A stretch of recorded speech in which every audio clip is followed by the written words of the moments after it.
Hi friends, I want to share a story of mine in which my mother-in-law and I did something not quite right. At the time, I was working a shift job as a gasoline truck driver. One day, I came home from work too early. My wife, Betty, was not feeling well, so I decided to go to the village store 50 kilometers away. I decided to stop by my mother-in-law's house to see if she wanted to go with me. By the way, her name is Joyce. I pulled up to her house, and she came out to me, walking to the car with a playful look that drove me crazy. I told her I was going to the country store and asked her to come with me. She didn't bother to refuse. She quickly changed her clothes, got into my car, and we drove off.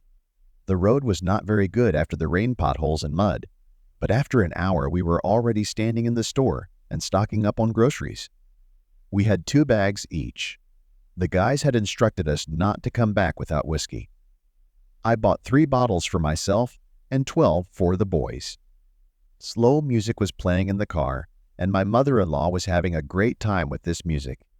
When we had about 20 kilometers to go, I jokingly said to her, "Hey, let's have a drink." This road is making me carsick. Surprisingly, Joyce didn't refuse. I got the bottle, and she sliced the sausage and bread. Most importantly, we forgot to get shot glasses. So I poured the water out of the bottle and made 2 improvised shot glasses, handing one to Joyce. With a good appetizer, we almost finished the bottle of whiskey. When I lit a cigarette, she asked for one too. I thought she was joking, but I lit it and gave it to her. I lightly hugged the already not young woman, and she reciprocated, putting her head on my shoulder. I kissed her hand and she threw her head back. I started kissing her hand without remorse. Without much thought, I pushed both seats all the way back and lowered the backrest. At this point, we lost control of ourselves for the first time, and we crossed the line of what was allowed, right there in the car. After about 5 minutes, we lay in silence, her head resting on my chest. I asked her if she was in a hurry, and if my father-in-law, Frank, would be concerned that we were taking so long to get there. She shook her head. If she wasn't in a hurry, I wasn't in a hurry either.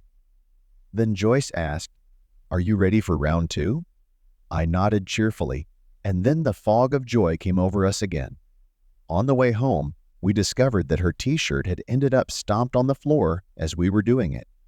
She didn't put it on, but put on her jacket, buttoning it all the way up. When we pulled up to Joyce's house, Frank was already waiting for us.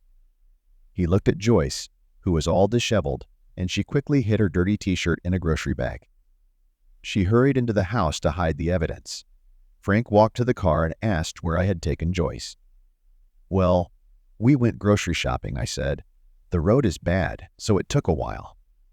He pretended to believe me, but he looked at me strangely, as if he sensed something was wrong. But I would be disrespecting myself if I didn't continue dating my mother-in-law. We started meeting in secret, in the car, in the woods, away from prying eyes. Anyway, Frank still can't understand what's going on with his wife and why she's always in such a good mood. But like all secrets, ours was inevitably revealed. One evening, after another rendezvous in the woods, we returned to Joyce's house, thinking we had destroyed all traces of adultery. Frank was sitting on the porch, looking more serious than usual. I tried to act calm, but tension was in the air. "Joyce, we need to talk," Frank said, his voice firm but calm. Joyce looked at me, a flicker of panic in her eyes, but she nodded and followed him into the house. I stayed outside, my heart pounding, wondering if this was it, if our secret was finally out. I waited for what seemed like hours, but only a few minutes passed. Joyce returned, her face pale and her eyes dilated. "He knows," she whispered, her voice trembling. "He knows everything." My stomach clenched. "How?" I asked, even though I knew it didn't matter. "He's had suspicions for a long time," she said. "He followed us today, saw everything. He didn't say anything until now because he wanted to make sure." "What do we do?" I asked, panic rising in my chest. "I don't know," Joyce said, tears in her eyes. He said he needs time to think. He's not sure what he's going to do. We were both silent for a moment, realizing the reality of the situation. I knew I had to confront Frank face to face, but I didn't know how to do it. The next few days passed in suspense. Joyce and I didn't see each other, and I avoided Frank as much as possible. I waited for the other shoe to drop, for him to confront me, to demand answers. One evening, Frank called me into the house. I walked in, dreading what awaited me. Frank was sitting at the kitchen table, a bottle of whiskey in front of him. He poured 2 glasses and slid one toward me. "Sit down," he said, his voice flat but cold. I sat down without touching the glass. "I've been wondering what to do," Frank began, staring at the glass in his hand. "You and Joyce betrayed me, and that's something I can't just let go of. But I was also married to that woman for 30 years, and I'm not going to throw it all away because of that. She made a mistake, and so did you." I nodded, not knowing what to say. Frank looked me in the eye, his expression unreadable. "Here's how it's going to be," he continued. "You're going to stop seeing Joyce. Completely. No more meetings, no more secret dates. And you're going to keep your mouth shut about the whole thing. Do you understand?" "Yes, sir," I said, my voice barely above a whisper. "If I hear that you were around her again, or if it gets out, you'll be the one to regret it," Frank said, his tone leaving no room for argument. "I'll forgive her because she's my wife, but I can deal with you in other ways." I swallowed hard and nodded again. Frank stood up, finished his drink, and left the room, leaving me sitting there, shocked and unsure of what to do next.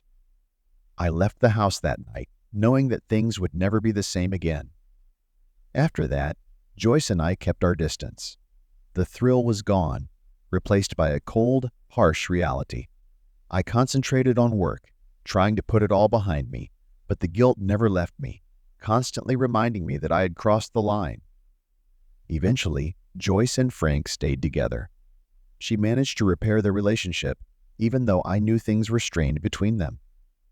I, too, moved on with my life, but the experience left a mark on me, a reminder that some things are better left untouched, and that the consequences of our actions can catch up with us in ways we never expected.